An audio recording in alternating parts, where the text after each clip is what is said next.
Assalamualaikum warahmatullahi wabarakatuh. Salam sejahtera untuk kita semua, teman-teman sekalian. Hari ini mungkin pertama kalinya yang sedikit berbeda dan tentu saja dengan tamu yang spesial. Hari ini kita dapat kunjungan dan sudah kita minta-minta sih. Najwa Shihab. Assalamualaikum. Waalaikumsalam. Mas Iceng, apa kabar? Kabar baik. Alhamdulillah. Senang sekali Nana hadir di acara kita. Cuman saya harus mengatakan begini, kalau mau kenalin Nana ini rasanya tidak cukup dengan satu segmen ya. Gitu panjang ya? Sekali soalnya ceritain soal Nana. Tapi gitu ya? Saya cuma mau bilang bahwa Nana ini kenapa kelihatan sangat cerdas di wilayah hukum. Ya, kelihatan sih? Kelihatan tuh seolah-olah nggak beneran cerdas, hanya terlihat cerdas. Oh nggak, dalam berbagai pembicaraan Nana itu kelihatan. Tuh kan kelihatan lagi. Memperlihatkan, cukup nggak?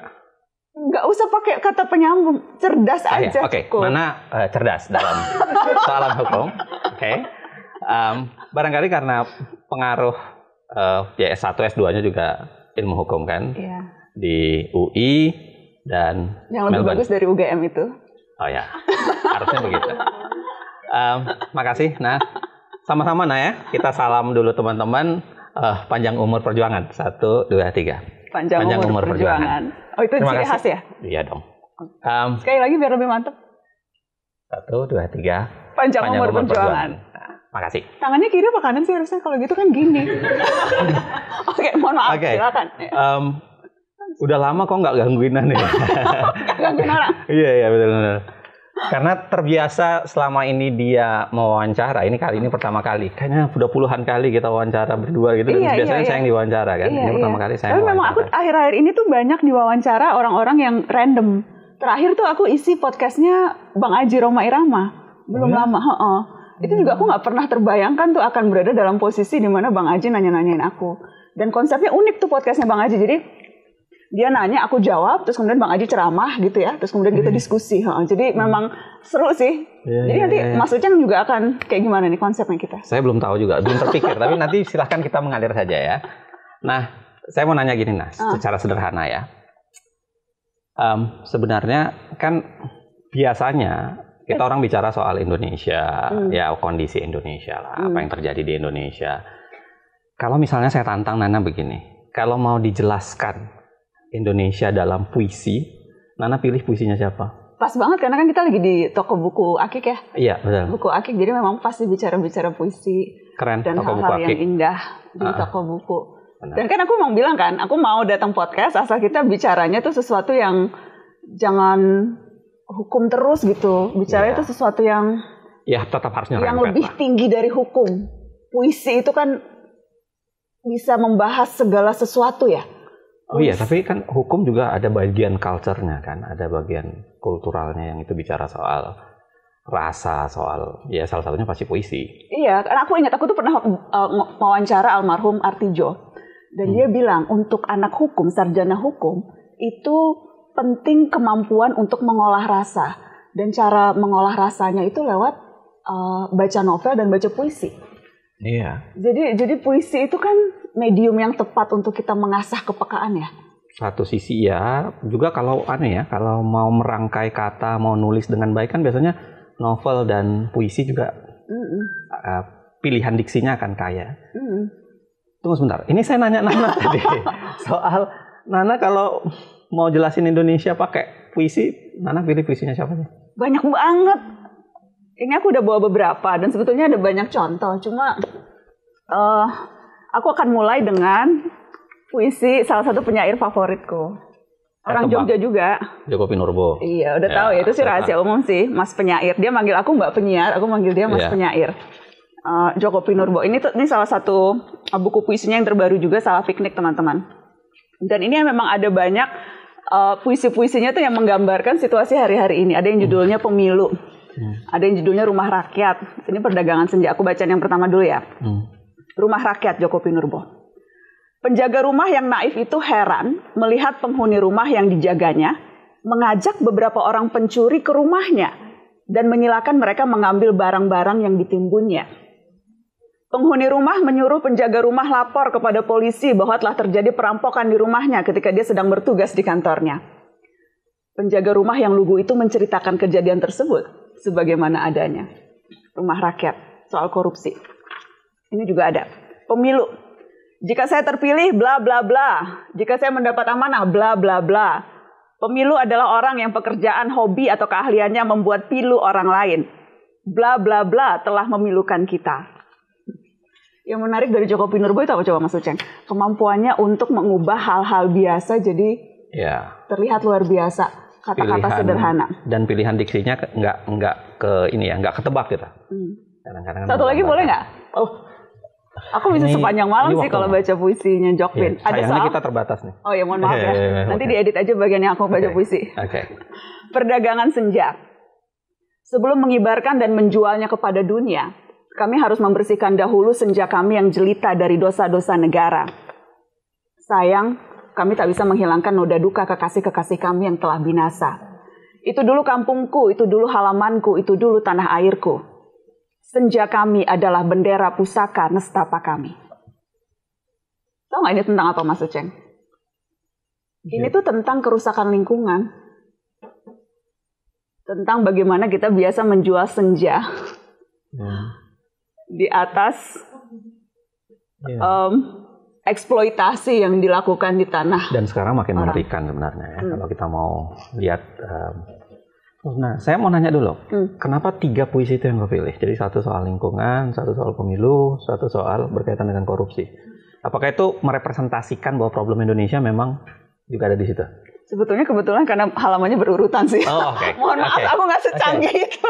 Tapi nggak, actually itu iya. Maksudnya itu isu-isu yang menurutku isu yang perlu jadi perhatian. Dan itu juga isu yang salah satu pilar Mata Najwa. Sejak kita sekarang fokus eksklusif di digital, kita redefinisi lagi topik-topik yang menurut kita penting untuk diangkat, menyikapi tantangan-tantangan yang ada saat ini. Ekologi, lingkungan itu salah satu pilar. Kita angkat itu di Mata Najwa ketika kita meliput soal debu batubara di Marunda. Oh ya, yang akhirnya pasang alat pendeteksi itu ya. Iya. Terus juga kemarin saya ke Timor Leste meliput bagaimana demokrasi di negara itu setelah pemilu, setelah 20 tahun merdeka. Kemudian juga saya paling suka bagian wawancara dengan si siapa? Mari Alkatiri itu. Oh, oke. Kenapa kok suka dia? Bukan, maksud saya. Enggak, iya maksudnya kenapa? Ketika wawancara itu kan kelihatan ininya kan, kelihatan dia tuh jujurnya sebagai seorang politisi. Sangat straightforward. Gitu. Dan maksudnya aku bilang terbuka sama dia, maksudnya menyenangkan nih bercakap dengan Anda gitu, karena saya jarang bercakap dengan politisi yang betul-betul ngomong apa adanya yang ada di otaknya. Khususnya di Indonesia gitu. Khususnya di Indonesia. Ada kalaupun ada ngomongnya apa ala kadar, tapi isinya nggak ada kan kadang-kadang. Aku pasti mengalami itu, iya kan. Nah, saya mau gini kan kalau dilihat apa yang digambarkan dengan puisi, apa yang digambarkan dengan Indonesia kok seakan-akan kan agak kelam ya, dan itu kan terjadi di hampir semua lini, dari eksekutif, legislatif, yudikatif. Saya mau bacain Nana nih. Gantian baca puisi? Oh enggak. Saya tidak secanggih Nana kalau soalan puisi gitu. Saya ingat Nana pernah bawa sebuah tema di Mata Najwa, ya, itu soal, saya bacain ya. Indonesia di alam penguasa, seolah normal tanpa masalah. Indonesia di dunia nyata tersesat dalam ketidakhadiran negara. Rakyat hidup dalam cemas jika pemimpinnya terpisah dari realitas. Pemimpin sejati terdepan berkorban, bukan gemar mengorbankan. Hidup dalam keprihatinan rakyat, bukan dalam logika pejabat. Hadir mengganti pakem dan tradisi demi perubahan yang berarti. Itu episode pemimpin bernyali. Betul. Nana, kenapa nuliskan itu? Dan saya kira itu cukup mewakili ya. Kata-kata misalnya terdepan berkorban, bukan gemar mengorbankan. Itu pilihan-pilihan, kenapa sih, Nana? Itu episode yang kita bikin di Makassar, di Unhas. Di Unhas tahun 2012. Aku ingat yang hadir itu waktu itu ada Abraham Samad, waktu itu ketua KPK, ada Pak Mahfud MD, terus ada siapa lagi ya? ada beberapa, ada Pak Yusuf Kalla. Pak Yusuf Kalla juga hadir. Pokoknya sesama Makassar lah. Namanya Makassar juga kan. Ya kita cari tokoh yang lahir atau besar atau berasal dari daerah yang kita kunjungi gitu. Dan waktu itu sebetulnya premisnya adalah kita mau meng-highlight pemimpin-pemimpin yang memang berani melakukan sesuatu di luar kebiasaan. Aku terkadang merasa pejabat itu terlalu terkungkung oleh sistem birokrasi yang mereka ciptakan sendiri. Terkadang takut karena perangkap-perangkap, jebakan-jebakan untuk kemudian nanti mereka berurusan dengan hukum dan sebagainya. Kan banyak alasan yang kita dengar seperti itu tuh. Aku ingat bahkan Presiden Jokowi kan sempat bilang ini harus diberi semacam jangan terlalu dicari-cari kesalahannya gitu, karena ada banyak yang kemudian pejabat waktu yang di hadapan jaksa-jaksa di hadapan jaksa-jaksa ingat. Jadi waktu itu kita memang mau meng-highlight pejabat-pejabat pemimpin gitu yang berani keluar dari pakem, keluar dari kebiasaan gitu, karena kan memang itu yang dibutuhkan.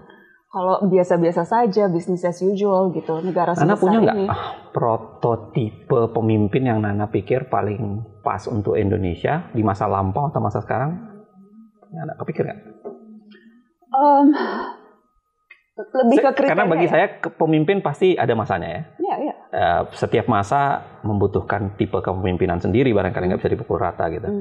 Nana ngelihatnya. Dan terkadang orang akan mencari pemimpin antitesa pemimpin yang sebelumnya. Biasanya begitu. Jadi pemilu itu kan selalu pertarungan antara perubahan dengan status quo kan, itu kan. Jadi kalau status quo-nya buruk, biasanya kan logika perubahan yang dibawa kan. Nana, berarti kalau berangkat dari situ antitesa Jokowi ke depan siapa ya maksudnya? Nah, ini pembicaraan sendiri nih. Mau dilanjutkan pembicaraan sendirinya? Saya kira barangkali kalau Jokowi kritik terbesarnya kan di wilayah hukum barangkali ya. Kan kritik terbesarnya di situ. Kalau ekonomi relatif barangkali ya ada pandemi, ada alasan pemaaf lah untuk semua kelambatan di sana. Proses kalau infrastruktur saya kira juga lumayan lah. Nah, cuma problemnya adalah barangkali makin berjaraknya pengambilan keputusan negara dari publiknya kan. Belakangan kan undang-undang keluar begitu semua gitu. Tapi dari Nana mencontoh Jokowi berarti bukan pilihan prototipe pemimpin nih. Kita kan tadi bicara soal biasanya rakyat akan memilih ke pemilihan berikutnya antitesa gitu. Contohnya waktu dulu kan SBY diidentikan dengan memang karena militer gitu ya, tertata, semuanya harus sesuai dengan ada aturannya, gayanya dan sebagainya gitu. Dan kemudian kan orang memilih Jokowi yang ketika itu digambarkan sebagai merakyat, sederhana, tidak berasal dari latar belakang bukan oligark gitu ya. Jadi itu dianggap antitesa. Jadi ya kalau sekarang misalnya mengasumsikan polanya akan sama, berarti yang dicari adalah antitesa Jokowi begitu. Ya kan? Bisa jadi, walaupun kalau kesimpulannya seperti apa, ya kan saya bilang tadi ya, setiap pemimpin ada masanya. Jangan-jangan karena krisis, kondisi ekonomi, kan kebutuhan mencari pemimpin. Jadi maunya 3 periode. Ini nanti pembicaraannya bisa panjang ya. Nana harus lihat yang lain karena di podcast ini sebenarnya udah pernah dibahas. Udah pernah dibahas soal 3 periode dan kami jelas haram 3 periode kan. Jadi don't worry soal itu. Nah, saya mau lanjut lagi nih. Nah, soalan yang kedua tadi soal kepemimpinan ya. Saya mau nanya lagi soalan Nana pernah nulis waktu untuk kekuasaan kehakiman. Kan sekarang kritik kita kan sebenarnya misalnya yang namanya undang-undang dibuat agak tulisan saya di Kompas bilang ugal-ugalan gitu kan, dibuat secara pokoknya jelek lah.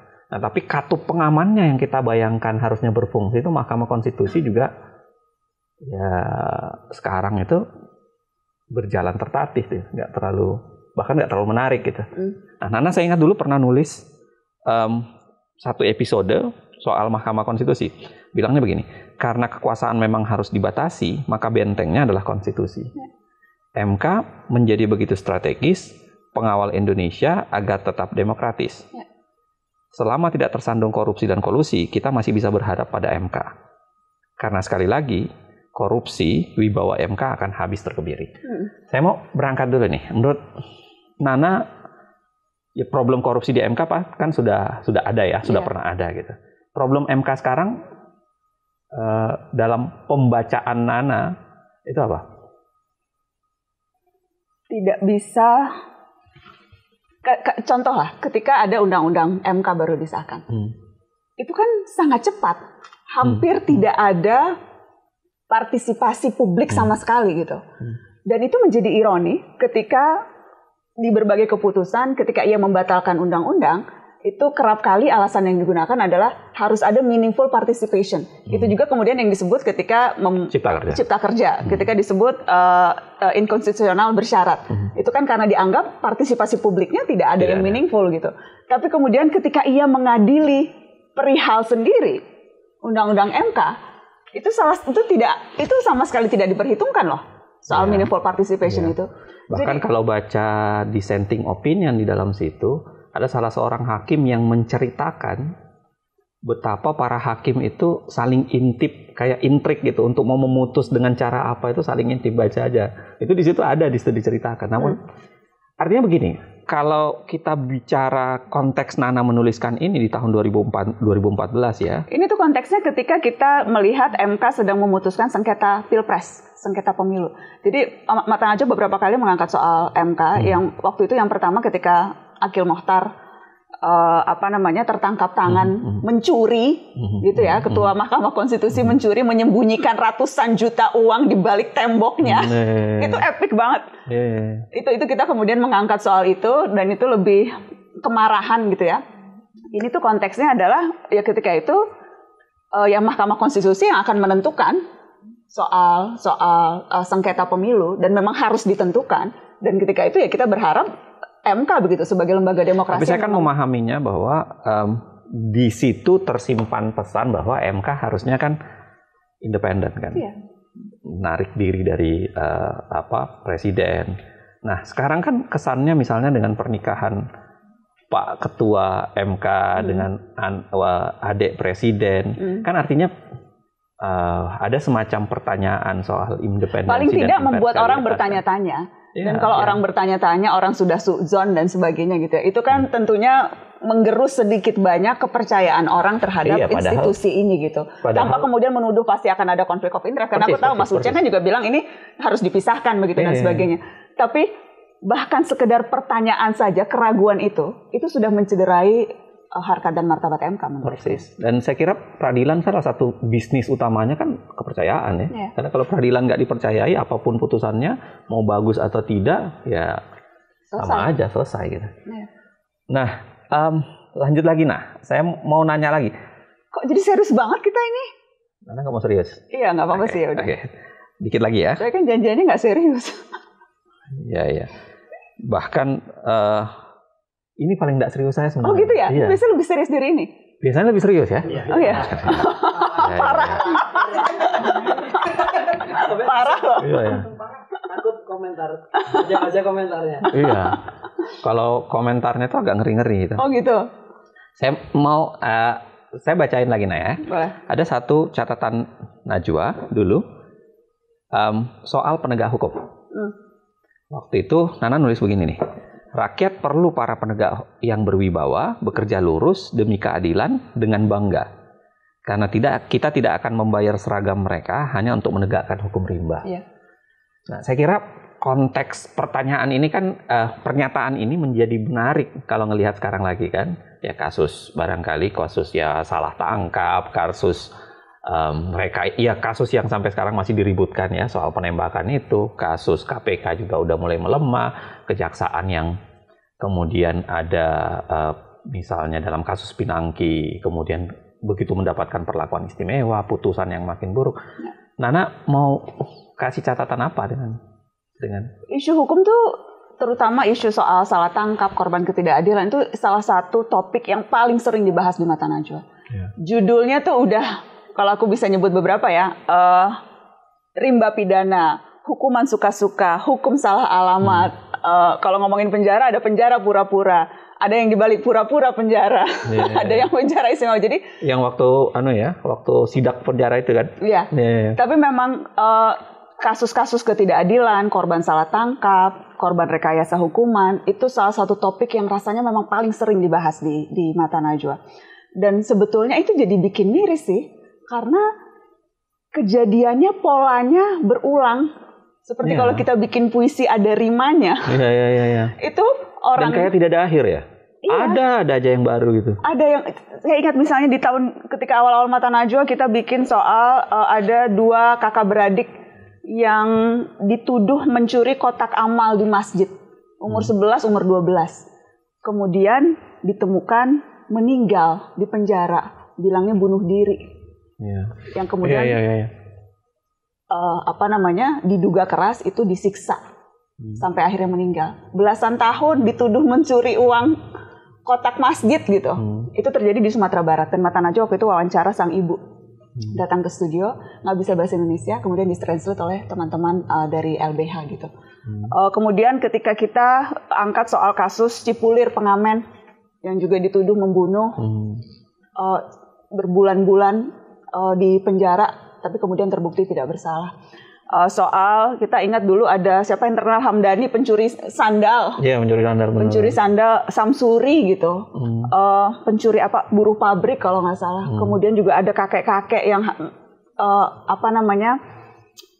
menebang pohon, tapi kemudian kena undang-undang lingkungan hidup sehingga bahkan harus masuk penjara gitu. Jadi memang ini topik-topik. Padahal pasal itu sebenarnya ditujukan untuk korporasi. Untuk korporasi ya, bukan untuk penebang hutan yang gede-gede. Iya, aku ingat. Jadi dan itu yang bahayanya sebenarnya, saya udah bilang ya, karena biasanya pasal yang ditujukan untuk berbeda itu malah digunakan untuk berbeda, seperti undang-undang ITE, termasuk RUKUHP yang nanti mungkin pasti akan sangat ramai gitu. Iya. Jadi topik-topik itu memang topik-topik yang terus kita bahas. Ada satu, kenapa saya ngangkat ini ya, dan relevan barangkali. Nah, karena saya misalnya dalam kaitan dengan RUKUHP, saya pribadi tidak pernah khawatir publik tidak tahu mana penghinaan, mana pencemaran, mana kritik ya, tentu saja. Cuma yang saya khawatirkan karena aparat penegak hukumnya tidak pernah bisa berimbang gitu. Dalam kasus tertentu yang melibatkan negara itu mudah sekali, ya kan, di SP3 dihentikan dan lain sebagainya. Tapi kalau yang melibatkan masyarakat sipil itu mudah sekali untuk lanjut. Nah, itu kan lagi-lagi catatan kritis untuk aparat penegak hukum kan. Nana melihatnya realitas itu, apalagi di konteks sekarang itu memang kayak gimana? Iya, karena seperti tadi, bagaimana penafsiran hukum yang dengan pemahaman yang terbatas gitu ya, yang kerap kali kita lihat diterapkan oleh aparat penegak hukum. Dan belum lama ini di Maluku Tengah atau Maluku Utara tuh ada salah satu aktivis yang protes soal lomba makan apa tuh Son yang kita angkat juga Son? Iya, yang berhadiah. Kecil. Iya, dia kemudian dia bilang, wah ini harusnya polisi nggak bikin lomba rekor muri lah untuk hal-hal ini dan sebagainya. Jadi update statusnya di Facebook dan kemudian ditangkap, karena pemberitaan kencang, akhirnya dibebaskan gitu ya, nggak jadi diproses. Dan kemudian si aktivis ini diminta untuk meminta maaf.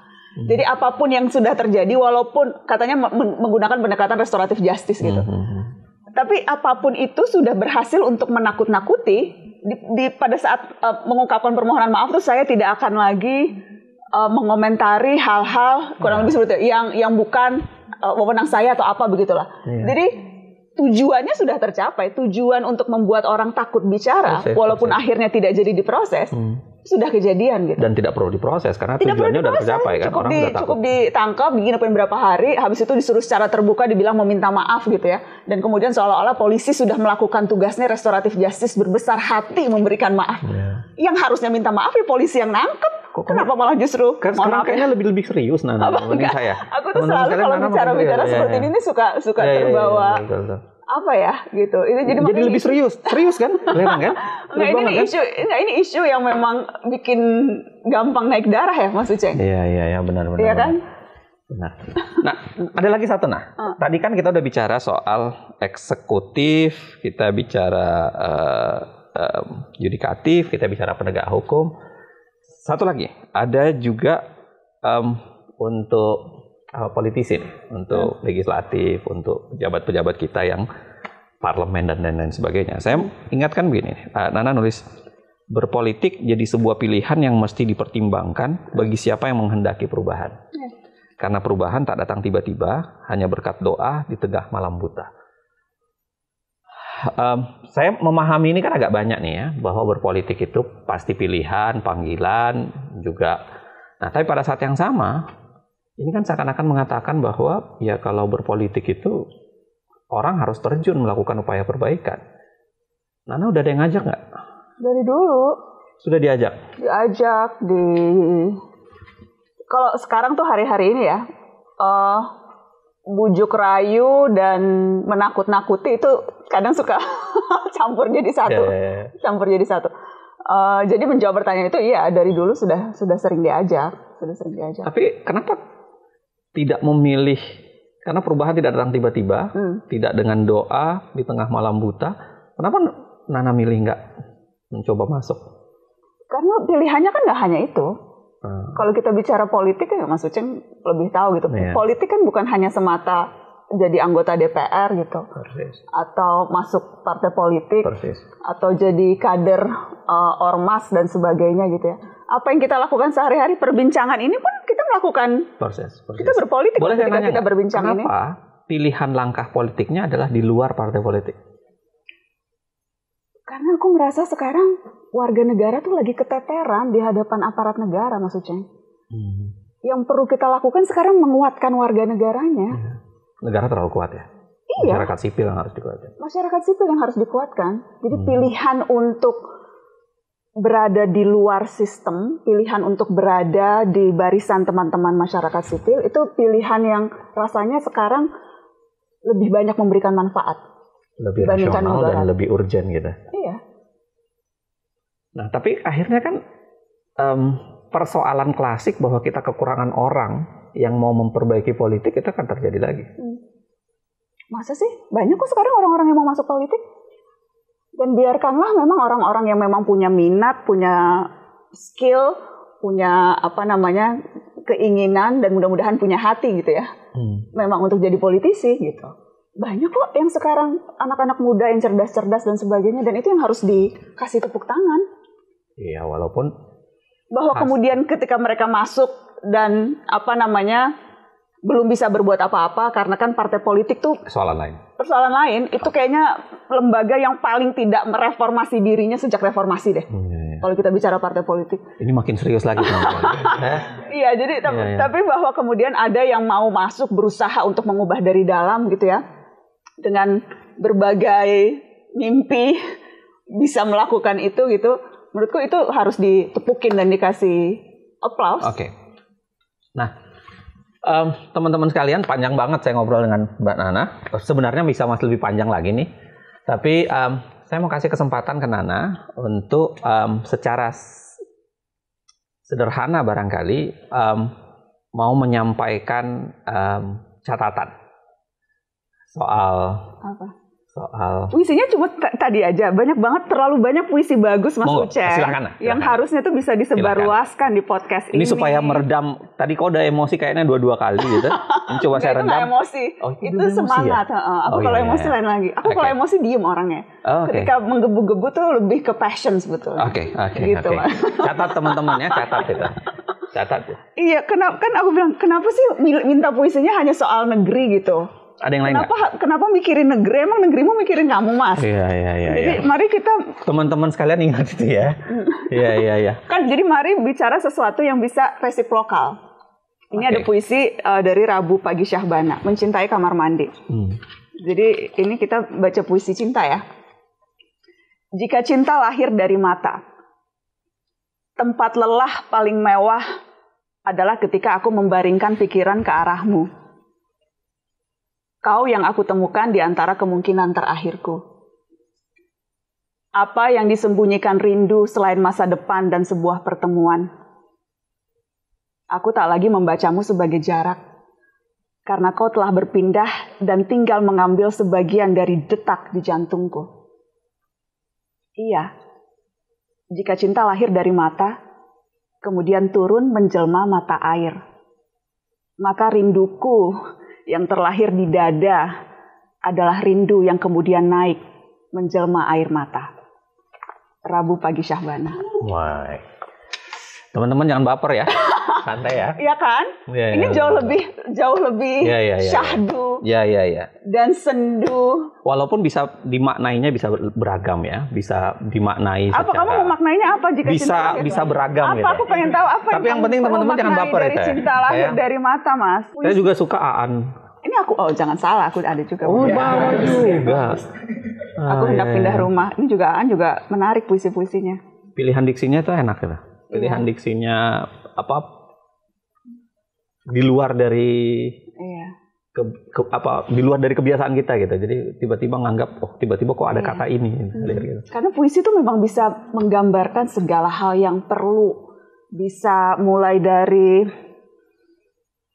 ya apapun itu bisa tergambarkan lewat puisi, segala yang syahdu. Nana menawarkan memperbaiki Indonesia dengan puisi dan iya kan? Dan menurut saya penting ya, penting untuk dibicarakan. Mungkin di next episode kita akan bicarakan lagi soal ini, bisa lebih panjang gitu. Iya. Nana mau catatan ya? Kasih catatan. Oke, kalau tadi catatan. Biar mirip dengan Mata Najwa nih ya. Okay. Walaupun ini acara saya, tapi diambil alih oleh Nana sekarang. Tapi catatannya nggak usah lagi tentang negeri ya. Catatannya tetap tentang puisi ya. Boleh. Karena kan angle kita puisi nih. Boleh. Oke. Catatan Najwa. Masih adakah tempat bagi puisi dan sastra ketika kata dan bahasa diabadikan kepada gelombang berita? Rasanya waktu berlari semakin cepat. Hidup kian disesaki tenggat demi tenggat. Manusia seperti sibuk diburu target, desakan kebutuhan yang tak boleh meleset. Sementara politik bertambah banal, yang ideal tersingkir rentetan skandal, dan perang pernyataan yang nyaris selalu dangkal. Daur ulang jargon-jargon menyesaki udara. Tiada lagi puisi dalam politik pengelolaan negara. Kosakata asing menyerbu tanpa halangan. Istilah-istilah teknis menyabotase percakapan. Anak muda tak kenal kata gundah apalagi risau. Segala yang muram disederhanakan dengan kata galau. Kata-kata telah menjadi seragam. Kata-kata tak lagi menghasilkan dentam. Bahasa diperlakukan semata perkakas yang menyesaki map-map penuh berkas, juga fitnah caci maki yang membuat mulas. Imajinasi sedang memiuh pergi entah kemana. Lalu senja dan mereka yang papa tak lagi menggetarkan jiwa. Lalu di manakah para penyair? Masih relevankah membaca syair? Catatan aja. Keren. Itu harus dijawab. Syair itu selalu relevan. Ya, syair selalu relevan. Ya, saya kan, setuju. maksudnya? Saya kira banyak sekali kalau kita bicara misalnya Pablo Neruda ya. Pablo Neruda kan hidup dalam kondisi yang ya ada pergolakan dan lain sebagainya, dan puisi itu memberikan penawaran yang luar biasa. Saya kira puisi itu adalah bagian yang penting dalam perjuangan, dalam untuk menyampaikan. Jadi setelah ini akan nulis puisi. Perlu inspirasi nggak? Iya, perlu inspirasi. Nanti harus kita cari caranya ya. Karena di buku puisi, Akik sih. Betul, persis. Karena menulis puisi banyak inspirasi. Saya kalau nulis ke Kompas bisa nulis ke media itu bisa lebih cepat gitu. Iya kan? Sejam 1,5 jam. Tapi kan kalau nulis di Mojok juga kan gayanya beda. Iya. Ya kan, nulis di Kompas beda, nulis di Mojok beda. Tapi mungkin nulis di narasi khusus puisi mungkin. Boleh. Gimana, ada rubriknya ya? Terima nggak, Son? Ya kita bikin lah rubriknya. Jangan diketawain ya. Oke, teman-teman sekalian, saya pikir memang edisi ini adalah edisi spesial. Ini kita kedatangan Najwa Shihab. Senang sekali didatangi. Thank you Mas Uceng, terima kasih. Nah, sama-sama kita tutup. Apa salam perjuangan lagi? Panjang umur perjuangan. Oh ya, oke. Okay. Harusnya opening sama closing tuh beda tau Mas Uceng. Atau memang maunya sama biar konsisten ya? Gimana? Konsisten aja, biar aja lah. Biar aja nggak apa-apa. Nanti kalau di Mata Najwa aja bedanya. Oke. Apa jadi? Panjang umur perjuangan. Oke. Teman-teman, terima kasih. Kiri, tangan kanan. Nana mau tangan apa? Nggak tahu biar kompak. Oh ya, Nana tangan kiri, tangan kanan. Oke. Oke. Biar seimbang ya. Oke. Oke. Gini atau gini? Gini aja. Oke. Teman-teman sekalian, terima kasih untuk edisi spesial hari ini. Kapan-kapan kita bisa ngobrol lebih panjang. Hari ini kedatangan Najwa Shihab. Mudah-mudahan Nana mau datang lagi ke sini. Insya Allah. Mau mempromosikan channel ini. Oke. Oh, ini kayak YouTuber ya? Klik like and subscribe gitu ya? Enggak. Saya nggak saya nggak segitu-gitunya. Nggak apa-apa lah. Enggak. Gimana? Enggak segitu-gitunya. Loh, ini mau ditonton nggak sih? Mau ditonton gitu dong. Saya tetap menawarkan isinya, bukan. Oh iya loh, nggak apa-apa kan? Bilang klik like and subscribe itu kan mengajak orang untuk... Kita tutup aja. Terima kasih teman-teman. 1, 2, 3. Panjang umur perjuangan.